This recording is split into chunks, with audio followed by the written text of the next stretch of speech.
Reluctantly, I am here.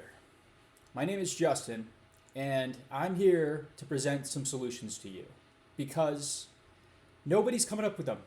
And I just want to bring some to the table and get some discussion started.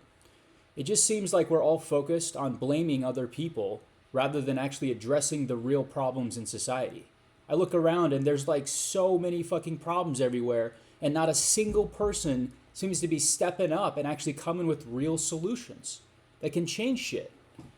And it's getting frustrating. I'm not the person to get in front of the camera and talk like this. I'm pretty terrible at it. I'm very uncomfortable doing this, honestly. But you guys give me no choice. So I'm going to be presenting 33 simple solutions that we can be doing that will impact our world in a very major way. Each one of these is simple, straightforward. You can tell when the goal is, when it's being implemented, that it's making, like, it's affecting positive change. Like, these things are all measurable. Like, these are real solutions. And there's something that I don't really see being talked about. So I'm going to be bringing them all to the table. Okay? I'm going to start today with solution number 1. We need to open up patents. Patents are one of the main blockers to major technological innovation. If, like, the United States like to say we're in a financial crisis right now, or we're going into a recession and all this talk, like, the thing that could get us out of that is innovation. Innovation produces a tremendous amount of value that, we can grow our way out of our problems if we can do it well, right? How do we innovate? How do we speed up innovation? The number one way to do that, this is such a simple thing to do. You open up patents. Now, what does that mean? What does opening patents mean, right?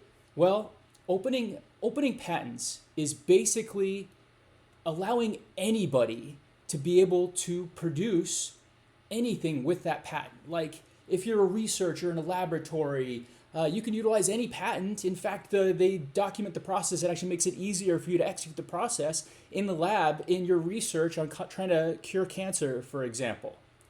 In stark contrast to the system today, where I've talked to a lot of university researchers that tell me that patents are the primary thing blocking them from doing research. In fact, universities won't touch anything where there's somebody else that holds the patent. They won't allow their students to be able to research down that whole potentially promising branch because a part of the process, or a process in that exploration, is patented. That's ridiculous. Why are we letting patents hold us back from all of this major technological progress that could be happening? We could be curing diseases left and right. We could be solving all of these major problems in society today. And all it takes is just a mind shift when it comes to intellectual property. Now, there should also be a benefit to having the patent. That's how you still need to incentivize people to be able to file patents. Well, how do you do that? It's if you produce something with a patent that has a profit attached. Like, if you're able to generate profit by utilizing this patent in some way, then a portion of your profit is going to go to the patent holder. Okay? Now, we can quantify all of these things, but for the sake of simplicity, let's say that 1% of all of the profit derived from a given product goes to the patent holder of the part of the process that was patented, right?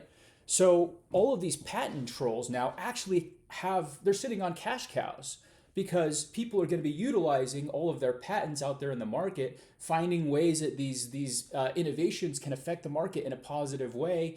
Every time one of these ideas hits and there's a profit generated, the patent holder is going to get paid, right? So this is actually good for corporations that hold lots of patents.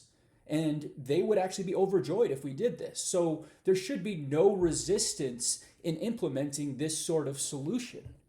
And overnight, you would see a huge shift in technological development. You're gonna jumpstart everything. So with all of that extra economic activity, that growth that happens with technological innovation, we should have a thriving economy. It should be going nuts. So let me know what you think. I really would like to see if this idea holds up to intellectual scrutiny. Please challenge it. I want to hear what you think, and think about it. And I'm coming with solution number 2 next. Thank you so much. Bye.